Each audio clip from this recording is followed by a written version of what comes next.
membership of students to the tune of $20 each. So if you want to join, it's only $27 to join the national organization. So if you are interested, let me know, and I will put your name on the list. And I know you want to think about it, so let me know by Tuesday.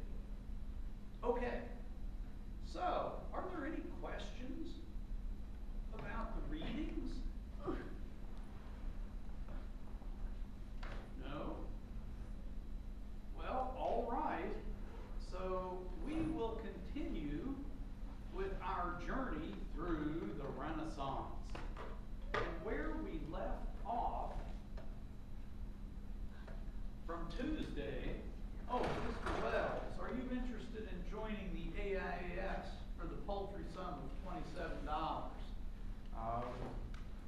Think about it, let me know, because we finally had our teleconference with the national people, and they have agreed if we collect the names and send them in, that they will let Charlie pay for everybody, but you have to pay him $27. It's a $20 discount. So think about it. All right, so on Tuesday, we had a pleasant conversation regarding the early Renaissance and some of the technology that had been developed. And we likened that technology to those little things that you carry around and punch stuff in your hand with. And so when we left off at this building.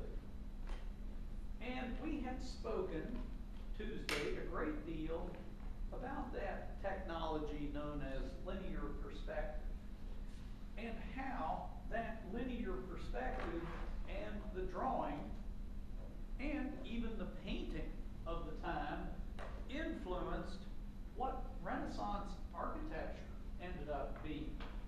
And so we found some very specific terminology and description and terms that we could use to describe buildings such as this, being the Ospedale degli Innocenti, or the Foundling Hospital, that would really describe what Renaissance architecture was. This being the first full-blown example of Brunelleschi's work, all in one. So when you look at this facade, this image of the Foundling Hospital, what sorts of terms that we discussed come to mind? How would you describe the image of this Renaissance architecture in terms of its characteristics, as opposed to, say, the Gothic or the Romanesque? What types of words come into your mind when you see this image? Other than blank. Maybe light, so it's not as heavy. Exactly. Lightness is one of those terms. And of course, that comes from what people of this period would have been comparing it to. I mean, the only other buildings they would have seen with rounded arches and things of that nature would have been the Romanesque. And that would have been a really heavy and thick type of a wall structure. Whereas, yes, these tend to be lighter looking and thinner columns. Any other terms that come to mind from the things we discussed on Tuesday, those very heady intellectual ideas and thoughts we were sharing?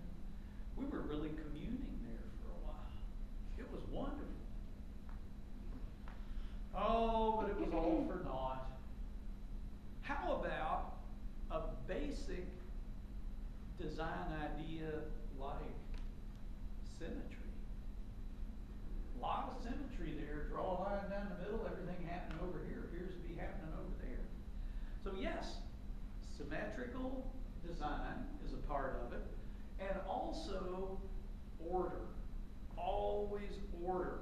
Everything knows where it's supposed to be in this composition, based on the location of the columns, which dictate the width of the bay, which dictate the size of the arch, arch, which dictates the location of this window and that window, centered on those arches, and these roundel figures in those spandrel areas. Everything has a place. There's a very strong, rational order to this design. And those are all the characteristics of Renaissance architecture. Okay, here we have some close-up views showing that roundel in that spandrel area, and also that characteristic combination that Brunelleschi developed as part of his language, the gray stone elements with the white stucco walls. Anybody remember what we called that? Begins with a P. Nope, it's not that. Pietra Serena. Pietra Serena. And the image on the right shows a view up inside what those arches were looking like. This one being the entryway, so it has some fancy painting on it. But basically, vaulting. But it was vaulting that looked very much like Romanesque vaulting. So we're beginning to get a hint that, well, yeah, maybe Brunelleschi, lost the competition for the bronze doors and said, oh shucks, now I'm going to have to just settle for being the father of the Renaissance. But he went to Rome and he studied more than just ancient Roman buildings, because nobody really knew at that time, well, what was ancient Roman and what was really Romanesque and what was Byzantine, what was early Christian. Because remember, it wasn't until we got into the Renaissance that scholars even began to think about placing those styles in any historical order. So he didn't know. Didn't know. Okay.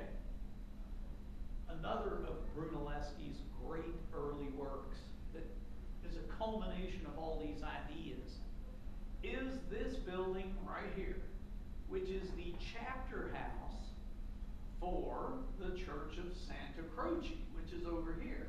Now you remember Santa Croce, that's where the radio guy, Marconi, is buried in the wall. It's that mendicant church. Well, this building, being the chapter house, is also called the Pazzi Chapel. And it is one of the most important early Renaissance works. Now, before we look at that building in detail, I want to point out that this porch that is very Roman-y, very classical looking, very Renaissance looking, slender columns, all of this detail of the architrave being classical, this rounded arch opening, these sort of pilaster with square cross motifs between them. That porch was added to the building after Brunelleschi was dead. And you might say, well, so what? Well, let me go on. It was not discovered until later on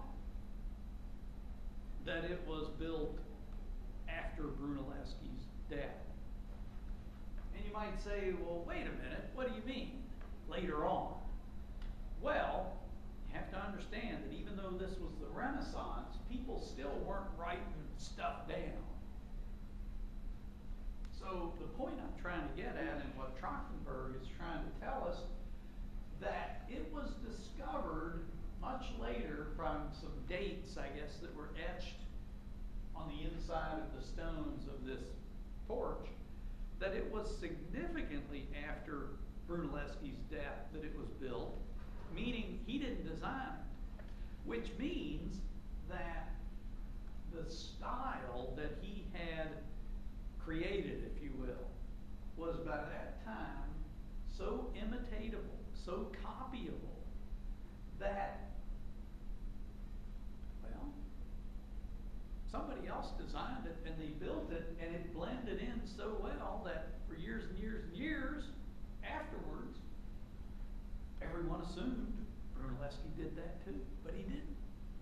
So it's just points to the fact that the Renaissance style really was a very specific style with very specific rules and characteristics. It's sort of like when you're in studio class working and you look over at what your neighbor's drawing, you say, oh, I like that. And it's not really copying, it's just that we're influenced by other people's work that we like. And hence, Brunelleschi's was too. Okay, so when we look at a plan view with a section drawing above it, now of course this is the plan view, this being that porch, this being the interior of the chapel and then the altar, and of course this drawing represents a section cut right through the center of the building looking in that direction. So in the plan view we see that it's very simple, rectangle, simple square for the altar, the porch is rectangular, and all these hidden lines represent the dome. There is a dome up above and some of the coffering in the ceilings. So it just is a reflected ceiling. But when we look at the section, we're also seeing in the background the elevation view of this wall and part of the dome and the lantern up above and the porch. And we're saying to ourselves, we see some classical elements like these squarish pilasters and this rounded arch and these roundels and all this other extraneous, but wait a minute, what are these? Those look like pendentives, don't they? And indeed they are, because Brunelleschi didn't know when pendentives were developed and who did them. So he was incorporating all sorts of stuff, not just ancient Rome. But we're looking at that composition, and I know you all are saying, there is something very pleasing about that. What is it about that? Well, as we look at another view showing the altar niche, and we see the drawing down below with all of these lines and angles and verticals and arcs and all that stuff, it then begins to dawn on us. Aha! Brunelleschi was also studying ancient theories of proportions and ultimately rediscovered what the Greeks knew about the golden section. Aha! In the Renaissance, though, they called them the divine proportions because they made everything look better. But for the Renaissance, too, the fact that you had a specific relationship, like in the golden section, of the length of one element to the height of another element, and making that consistent throughout your design motif, gave you a rationale.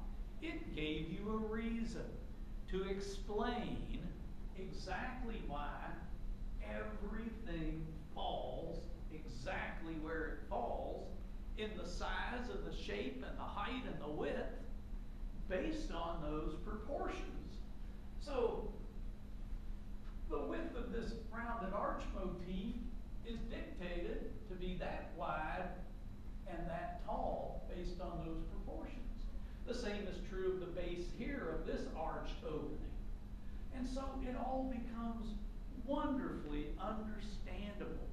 And the human mind of the Renaissance can be at peace, knowing there's a reason for everything.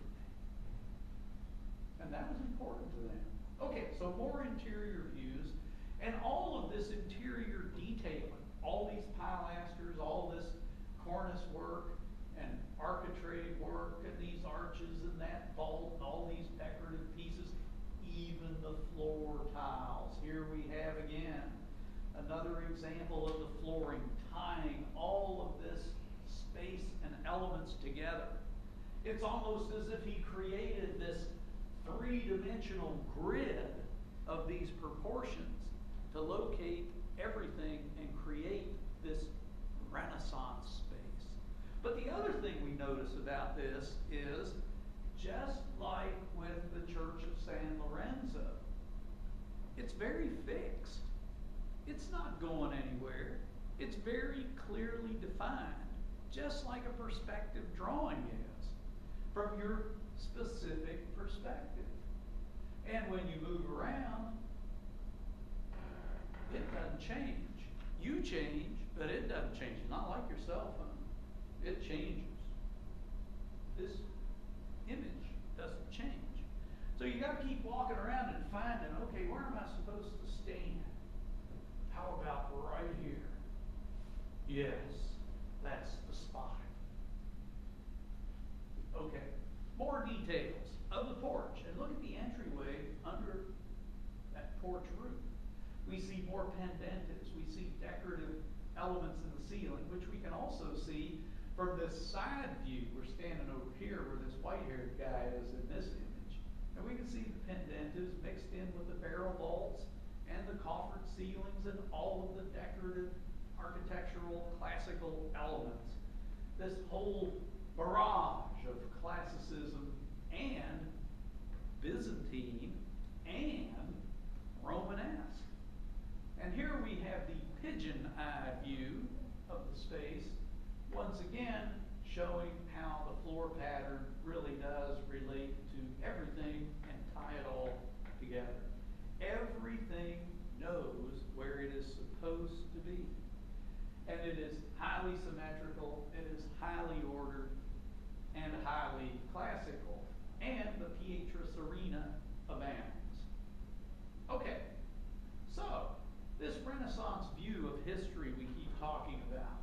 The architecture includes prototypes found in Tuscan Romanesque buildings, meaning the Romanesque buildings from central Italy, like Florence, like Siena, like Pisa, but also early Christian forms, Byzantine forms, like those pendentives, Eastern culture, and the ruins of Rome. So it wasn't just the ruins of Rome. And I want to keep reminding you all that at this time period, these people didn't really understand that the true origins of classical architecture came from the Greeks. They didn't know that. They presumed it was all Roman. And of course, the Romans, we know, messed it all up in terms of the different styles, so it made it even more confusing. Okay, next name on the bullet list, Michelozzo di Bartolomeo. We're going to come back to him, but he was a Renaissance architect who was responsible for the creation of the building type known as the Florentine palazzo, basically the rich guys' houses. But the real person we want to focus on is this fella named Alberti, Leon Battista Alberti. And if you'll notice, right after his name, in parentheses, it says white-collar architect. And it is true, Alberti is credited through his work of raising the stature of architects from being simply builders or master builders to this more professional level. And you might ask, how did he do that? Well, for the first time since ancient times or classical times, he wrote treatises or books on Renaissance and humanist ideals of art. And he wrote 3 of them. One of them was about painting, and he called it De Pictura, from 1435. The other one was about sculpture, and he entitled that De Statua, from 1435.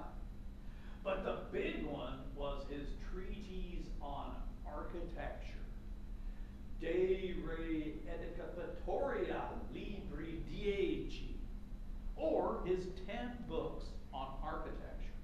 10 books he wrote about architecture.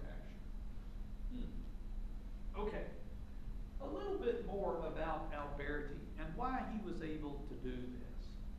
You have to understand that most people from this era who were were in the building trades or the artistic trades started out as either sculptors or maybe stonemasons and sort of self-educated and worked their way up. Well, Alberti was of a well-to-do merchant family during the Renaissance. Middle-class folks, sort of like you guys who get to go to school.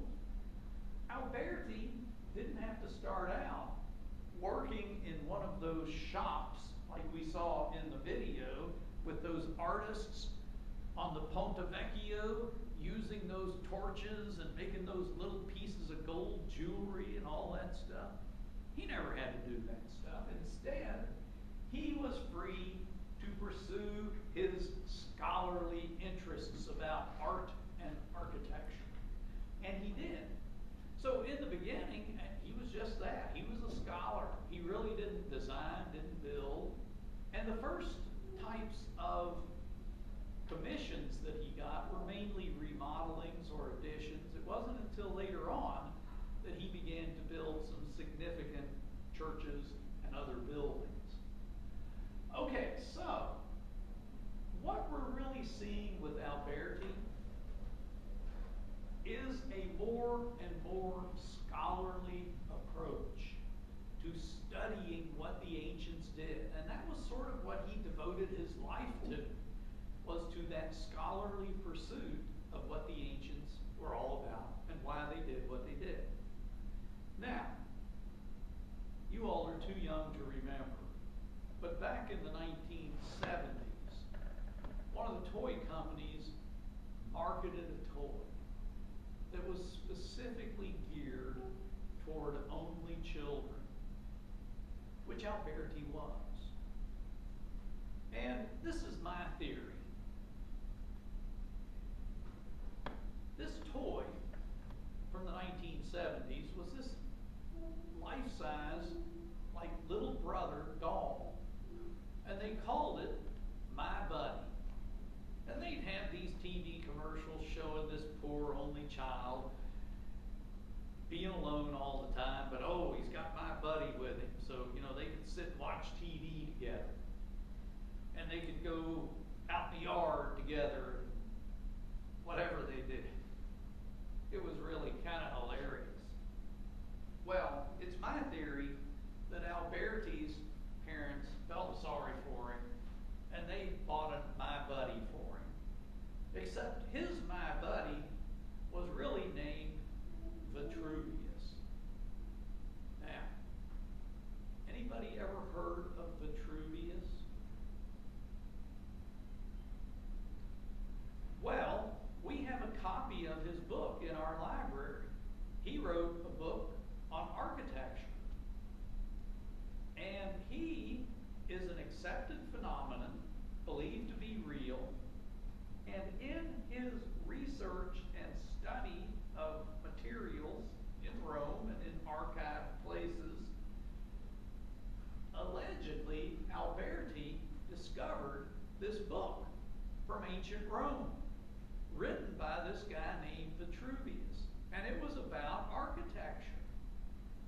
And what it was, if you were to read that book, it was a dialogue between Vitruvius, who was an architect, and a Roman emperor who wanted to learn everything about architecture and what all of these things in architecture meant.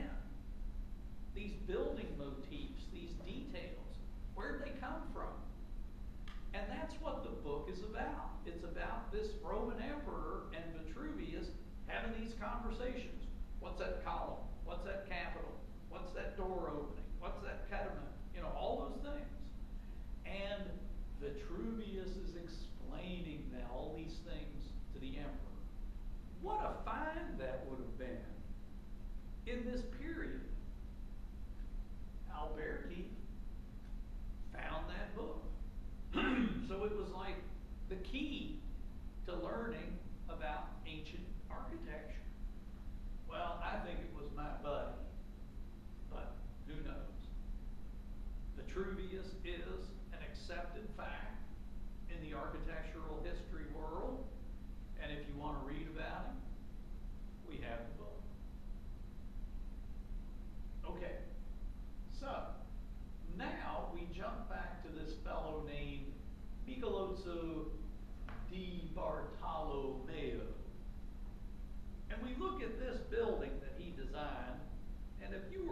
down the street and you turned the corner and your buddy said, "You're studying architecture, what's that building?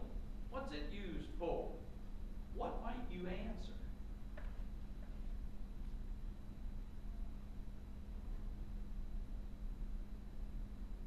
What does it look like it might be? Possibly a jail.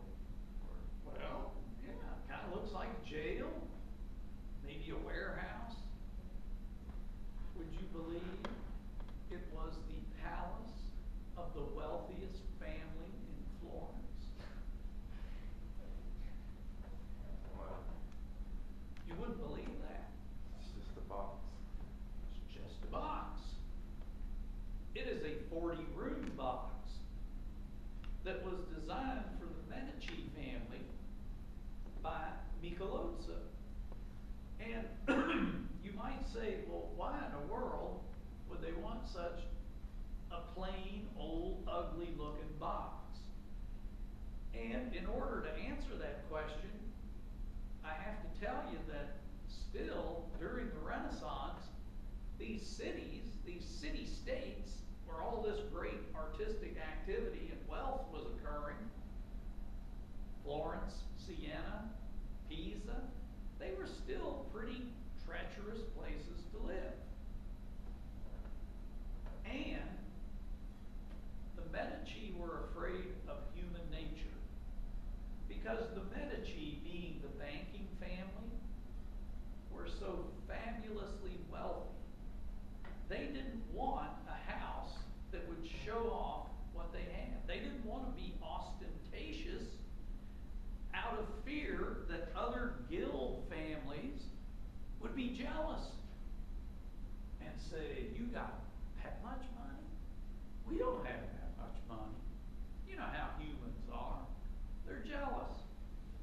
So, even though it looks like a warehouse, even though it doesn't look like a mansion, Michelozzo's design has very distinct characteristics that were copied by other people for other palaces. In other words, this became the prototype for the Florentine palace. And Trachtenberg tells us, well, it has a tri-level motif.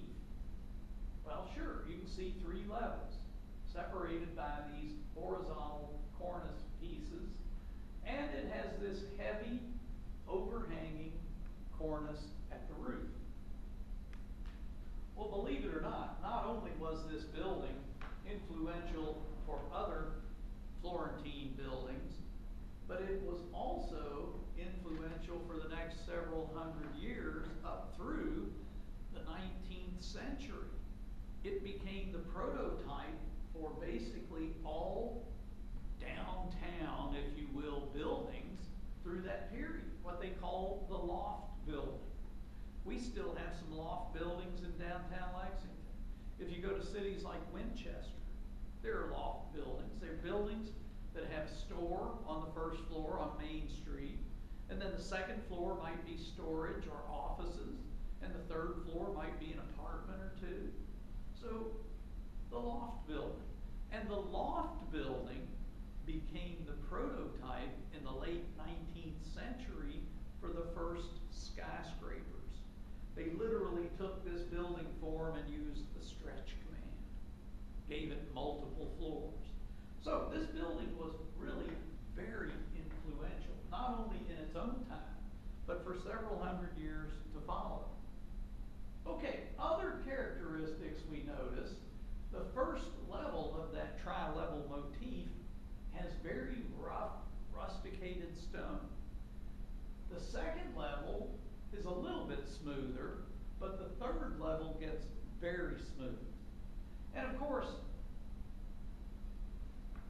that may or may not be attributed to the fact that the first level was indeed where they had their offices and where they had support areas for the house, like kitchens, storage.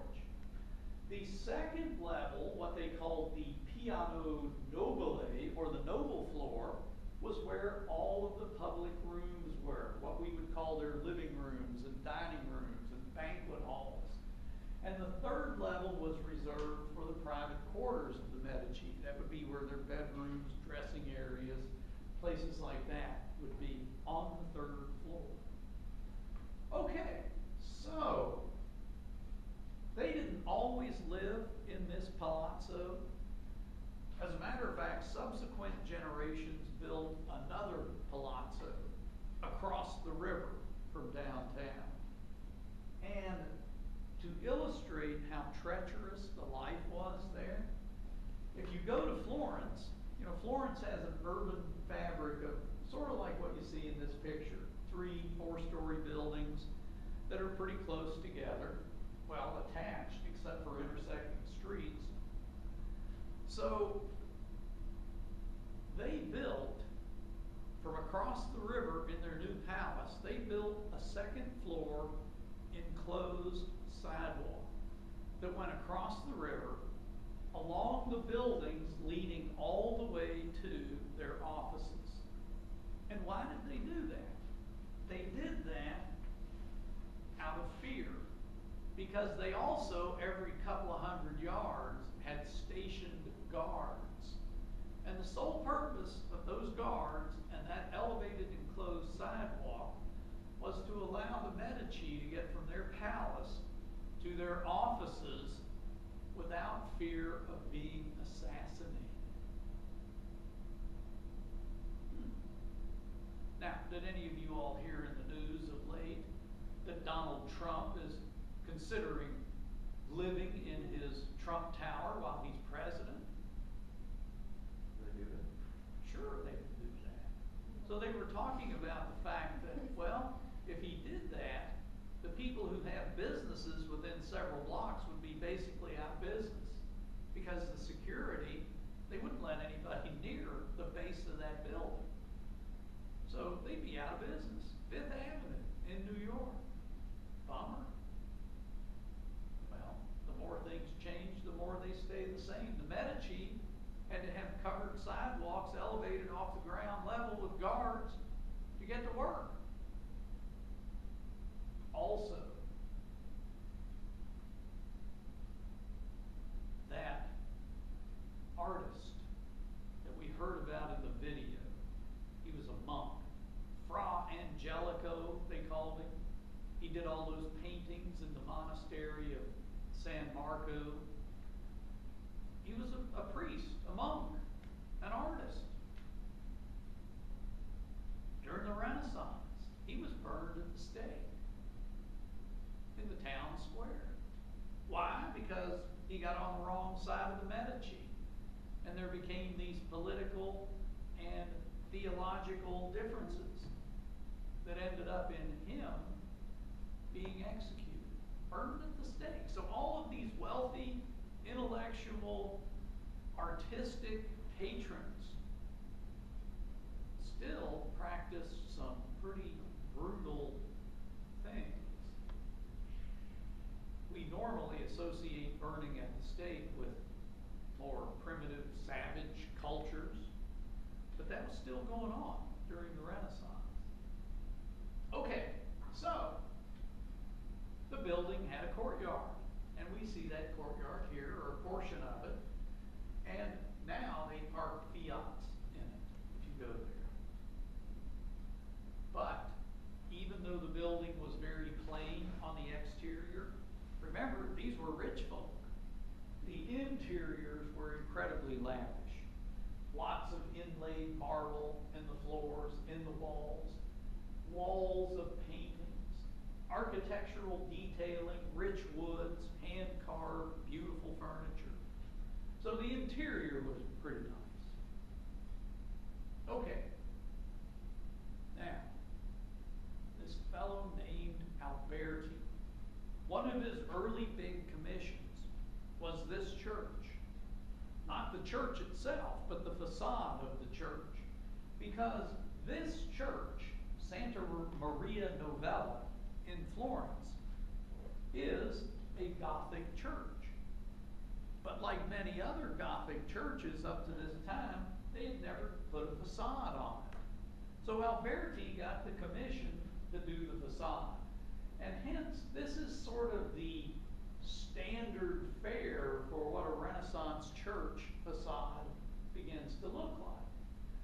the first thing you'll note about this church facade is the color of the marble, the green and white inlaid marble. And of course, we have seen many buildings in Florence, Romanesque buildings like the baptistry, Gothic buildings like the Florence Cathedral, other Romanesque buildings like San Miniato al Monte, and other Gothic churches like Santa Croce. But they all have the characteristic of this green and white inlaid stone because it was native to the region. But we need to look at this building and say, well, what's different about it? Why isn't it Gothic? Why is it Renaissance? And the first thing to point out is that we see the image of a classical temple with these alternating green and white striped columns sitting on high. And that is the most visible. But remember, Alberti didn't get this commission until the church was already built. And if you'll notice, down in these niches at the ground level, there's some pointed arches. They were already there. This rose window was already there. This tall central nave with shorter side aisles was already there. So his solution was to create the temple on high motif, take the rose window geometry and begin to imitate it in various locations, like in these nice scrolled transition areas between the tall central nave and the shorter side aisles, and create that overall motif. But I have seen other images of this building that show the same sort of overlay as we saw in this image, indicating that Alberti too used the theories of ancient proportions or the divine proportions to come up with the location, the shape, the size of all of these inlaid pieces that create this decorative facade on this church. So there's a reason why every piece is where it is, even though things like the rose window are already there, even though the width and the height of the building were predetermined. But he was able to take those elements and create an application of those proportions that dominate the facade of the church. Okay. So, what do you think this building is? Or used for? School. A school. Not a prison. Not a warehouse. Well, in your view, does it look anything like that building? Kind of. Yeah. So we see the first Florentine palace that Michelozzo designed, and we see the tri-level motif and the overhanging cornice. And we move forward some, and we see this Florentine palazzo, which also has a tri-level motif and a heavy overhanging cornice at the top. But there's some differences. So what do you think one of those differences might be that's pretty obvious? Going back, looking at this one, going forward, looking at this one. What makes them alike? No, what makes them different? You see any differences? The bottom is like coated in different colored stone. The top is. This one or the other? The other one. Yeah, the other one has more rusticated, rougher stone. Exactly. And it gradually gets smoother toward the top. Whereas this one, it seems like they're all smooth. And that's what most people react to. And this is a building that commissioned, or rather that Alberti got the commission to design. But just the facade, really, I mean, what it was 3 existing houses that somebody wanted to combine, and I'm sure he did interior work too, but he unified three buildings by designing this facade. And so we see that it was in the motif of Michelozzo's Florentine palazzo, but we notice some differences. First of all, the smoother stone, and I want to point out these vertical elements that are occurring at each level. We did not see those on this building. So that's another difference. And there's a pretty wild story behind the design of those pilasters, which are what we call those squared off half columns in a wall, a pilaster. And I want to point out that even though it doesn't look exactly like the Doric order, it's very plain and is meant to resemble the Doric order. And on the second level, we see, although we can't see it in this image very well, but those are volutes. So we're seeing what appears to be the Ionic order. And in shadow, we can't see the ones at the top at all, but I can tell you they have acanthus leaves and they really are Corinthian. So, Alberti applies these three classical orders to the facade of this building. Why might you think he would do that? Well, it is a tough one. But it is said that he was trying to rationalize what the Romans did. And what I mean by that is, remember, through the Renaissance, they're studying all this ancient stuff, all these ancient buildings. And it's all in Rome, which we know was a Hellenistic kingdom, meaning it was after Alexander the Great, which meant that all of the Hellenic stuff that was going on during the Golden Age of Greece got all mixed up. So he was looking at these various orders, trying to make sense of them. And he used the Roman Colosseum as his model. And in his typical Renaissance rationalist fashion, if you recall from the Colosseum in Rome, it had Doric columns at the bottom level.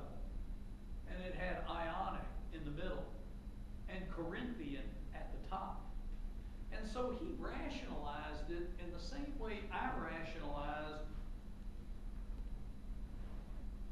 the Honda Accord. He thought, well, this is the DX model, the lowly Doric. And if you wanted to spend a little bit more money, you got the LX model. And you got, nicer wheels and a nicer interior, color-coded bumpers, all that stuff. And if you wanted to spend the big money, you got the EX or the Corinthian.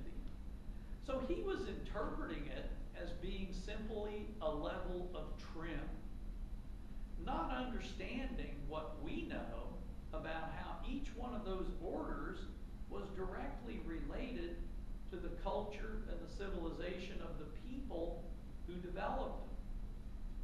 So he may have had Vitruvius, but he didn't have Trachtenberg.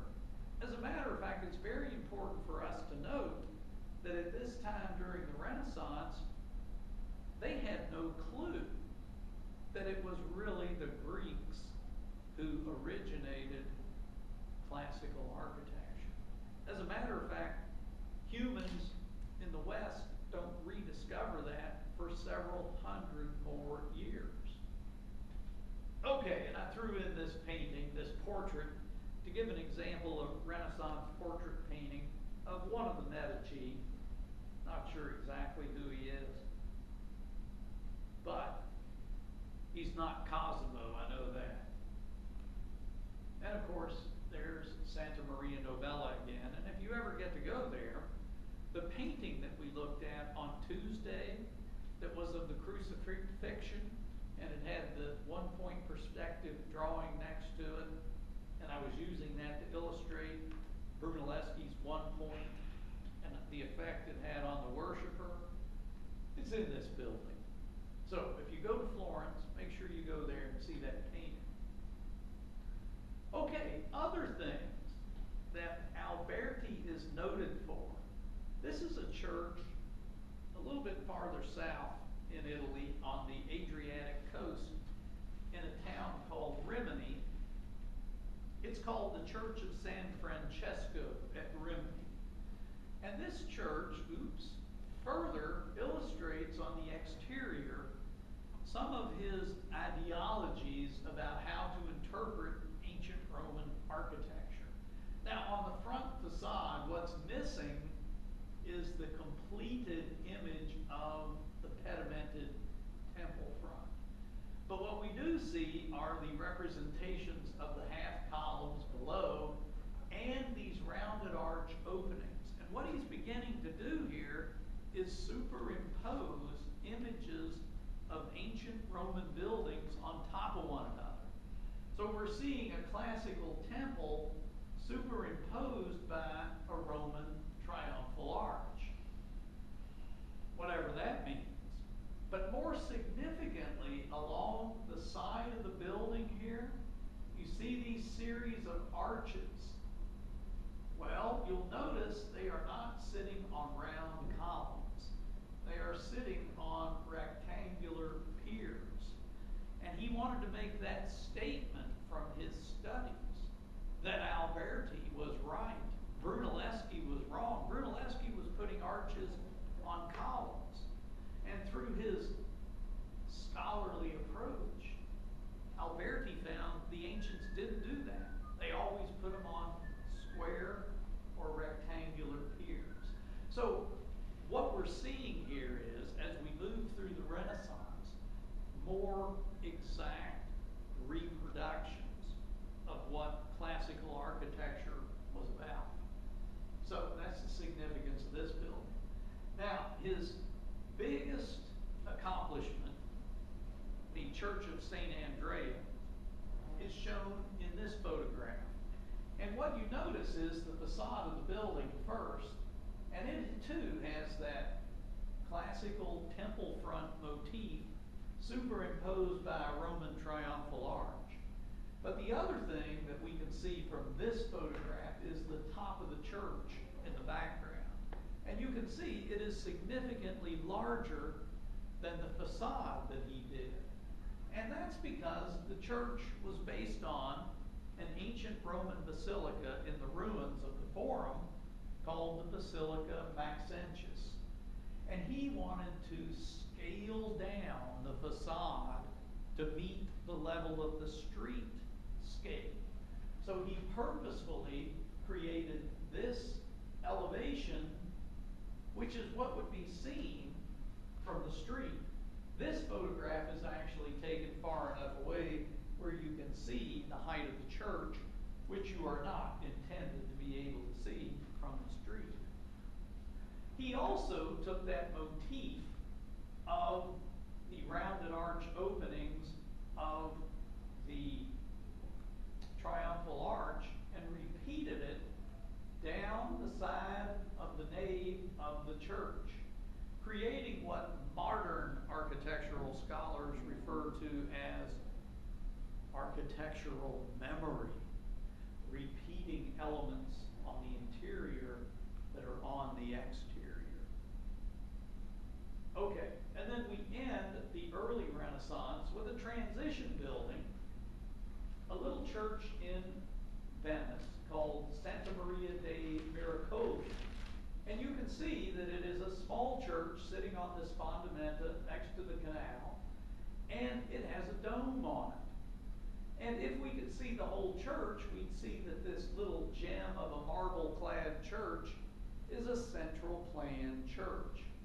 And as we move into the High Renaissance, or the period of the later 15th and early 16th century, we see that there's a shift in focus from longitudinal plan churches like this one and others to central plan churches. And we'll also find that that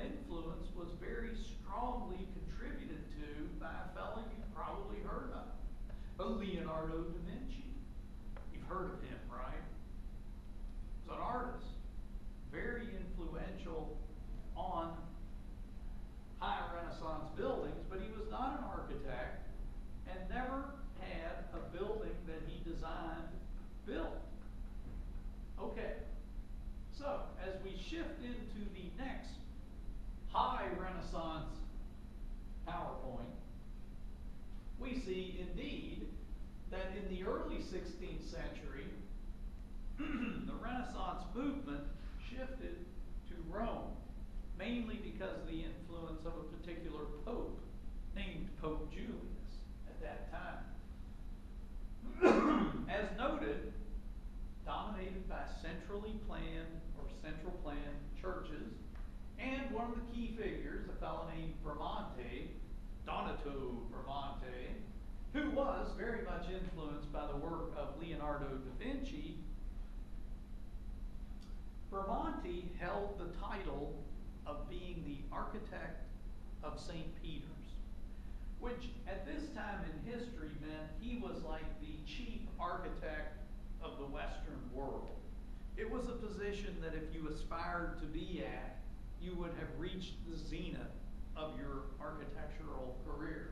Because not only were you in charge of the mother church of Catholicism, but you were also influential in all other Roman Catholic churches being designed and built.